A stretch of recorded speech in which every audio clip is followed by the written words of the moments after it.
Welcome to Without Doubt, a podcast of New Beginnings Lakeside Church with Nathan Crow and Pastor David Horner. We take hard questions and give you real biblical answers so that you can be without doubt. Hey everybody, thank you for tuning in to another episode of the Without Doubt podcast. We hope that your Thanksgiving weekend is going well. Today we're going to be doing something a little bit different on the podcast. We are going to be tuning in to a sermon recently preached by Pastor David regarding the proof of the resurrection of Christ. We are going to be looking at in this sermon the historical case for Christ's resurrection. And so we hope as we unpack this over two parts that you could be left without doubt regarding the resurrection of Jesus Christ. If you want to open to Matthew 28, today we have a message titled, How Can We Explain the Empty Tomb? You know, in June of 1972, 5 burglars were caught red-handed during a break-in at, you've probably heard of it, the Watergate complex in Washington, D.C., which just so happened to be the headquarters of the Democratic National Committee. Well, as the facts started to come to light, it was discovered that these men had broken in to bug the phones in the offices and to steal secret documents, and that they were actually working for the administration of the current president of the U.S., Richard Nixon, who was seeking re-election.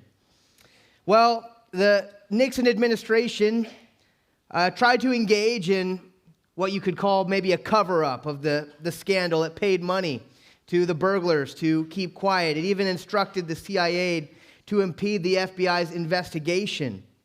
But eventually, tape recordings were released that proved, without a doubt, that Nixon had been involved in the whole thing. And of course, he ended up resigning 3 days after those tapes were released. You know, it's known as one of the biggest political scandals in American history, one of the biggest cover-ups in American history, but it pales in comparison to what we will read about today. See, when we last left off, several women had discovered the empty tomb of Jesus. And of course, the Roman guards who had been keeping watch passed out there like dead men at the tomb. An angel had proclaimed to them, Jesus is not here, he's risen, just as he said. And as these women ran to tell his disciples the news, Jesus himself appeared to them in his glorious resurrected body. And he said to them in verse 10 of Matthew 28, "Do not be afraid. Go and tell my brothers to go to Galilee, and there they will see me." So we pick up today in verse 11 as that story continues on, the next piece of it, which says, "While they were going, behold, some of the guard went into the city and told the chief priests all that had taken place," right? They described to them how they had seen this angel, how they had fainted like dead men for fear of him, and how they had woken up to an empty tomb. And when, verse 12, they had assembled with the elders and taken counsel, they gave a sufficient sum of money to the soldiers and said, "Tell people, his disciples came by night and stole him away while we were asleep. And if this comes to the governor's ears, we will satisfy him and keep you out of trouble." So they took the money and did as they were directed. And this story has been spread among the Jews to this day. See, the chief priests and the elders of the Jews were bent on destroying Jesus at whatever cost. They had already had him crucified. They had already gone and placed a Roman guard at his site of his burial, at his tomb, so that this very thing couldn't happen. But their efforts had failed. Jesus had, in fact, been raised from the dead. So now in a desperate state of unwavering unbelief, well, these leaders did the last thing that they could, and that was to engage in a scandalous cover-up of the truth. They paid the soldiers a sufficient sum of money to go and spread the lie that they had been asleep and that while they were asleep, the disciples had come to steal the body. They promised to use their political influence they had with the governor, Pilate, to keep the soldiers out of trouble. Of course, the soldiers were in kind of a lose-lose. If they went and reported to Pilate that they had kind of failed what their mission was, it would have been sure death. If they went around telling people that they had fallen asleep at the tomb, that would also look bad upon them and perhaps result in their death as well. And so these religious leaders promised to use their political influence to get them out of trouble. There's never been a more scandalous attempt at a cover-up in history than that of the chief priests and the elders on that day. Why? Because there's no more important event in history than the resurrection.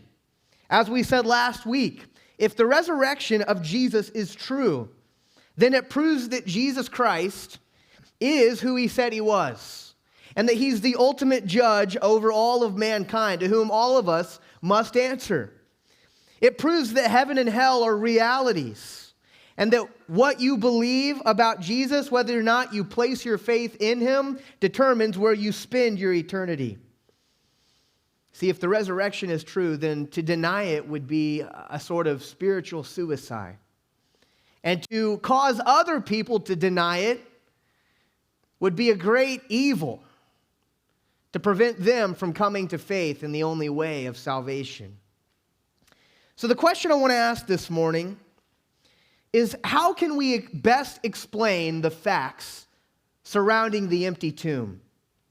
Did Jesus really rise from the dead? Do we have reason to believe that that is the case all these years later? Or have the chief priests and the elders and the opponents of Christianity throughout the ages given us a better alternative explanation as to what happened that morning? So that's what we're going to look at today. We're going to begin with the facts. The facts. See, every investigation, if you ever watch crime shows or, if you've worked in a profession that requires investigation, you know that it always begins with the facts. What do we know? What do we know to be true? Now, as believers, and of course, as a pastor who teaches you that the Word of God is inspired, I believe with my whole heart that what we read in the Scripture is trustworthy and true. But I also want to be sympathetic to skeptics this morning.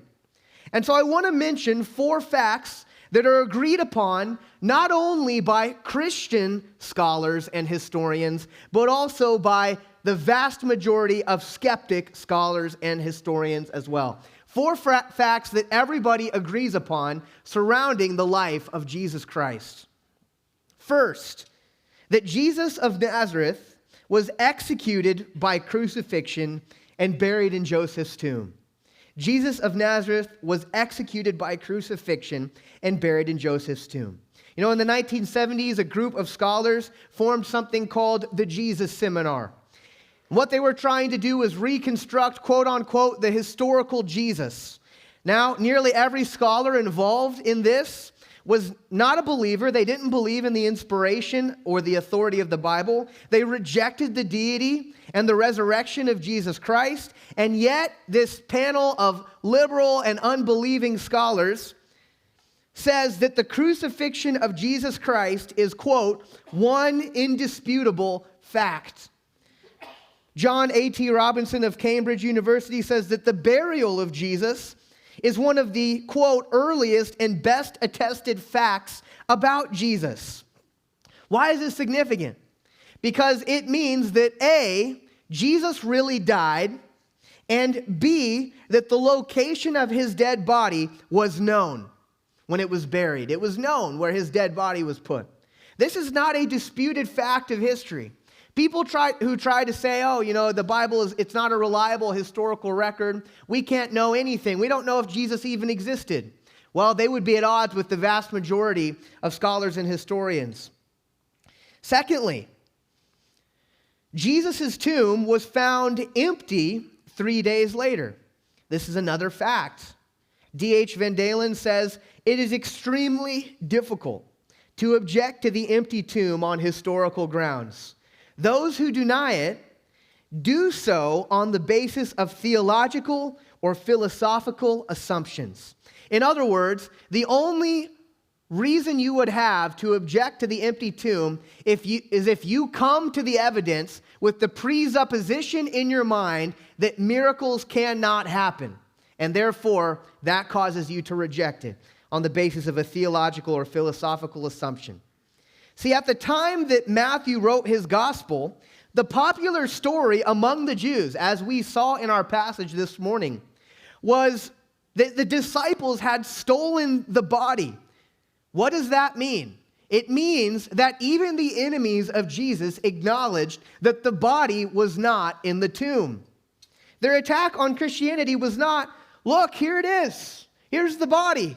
The disciples say he's risen from the dead, but let us roll back the stone and show you. Let me tell you this, that if the opponents of Christianity had access to the body of Jesus in those days, we would not be sitting here talking about this today. Christianity would have never began as a movement because they could have killed it before it started by simply pulling the body out and parading it down the streets of Jerusalem. The reason they didn't do this, the reason that they couldn't argue against their enemies, that is, the reason they couldn't argue against the disciples was because they didn't have the body. And so the vast majority of scholars, both Christian and skeptic, agree on this, that the tomb of Jesus was empty on the third day. Of course, they disagree as to why it was empty, but they do agree that it was empty. Third, some believed that they had eyewitness experiences of Jesus alive after his death. Now, Paul records some of these claims in 1 Corinthians 15, verses 5 through 8. He actually gives a list of people who say that Jesus appeared to them. Verse 5, and that he appeared to Cephas, that is Peter, then to the 12. Then he appeared to more than 500 brothers at one time, most of whom are still alive, though some have fallen asleep. Then he appeared to James, then to all the apostles. Last of all, as to one untimely born, he appeared also to me. That's Paul speaking of Christ's own appearance to him. Of course, Peter, the first man listed on that list, was a leading disciple of Jesus. But you remember the last interaction he had with Jesus was that he had denied him for fear of his life. The 12 describes the rest of Jesus' disciples who had abandoned him and locked themselves in an upper room for fear of the Jews. More than 500 brothers at one time, Paul describes. Jesus appearing to a collection of individuals who were still alive at the time that Paul wrote 1 Corinthians and could dispute him if he was lying. James was Jesus' brother who had spent his life believing that Jesus was insane and didn't become a believer until after the events of the cross. All the other apostles refers to those who had witnessed the risen Christ, and of course, Saul or Paul, who described himself as the one to whom Jesus appeared as one untimely born.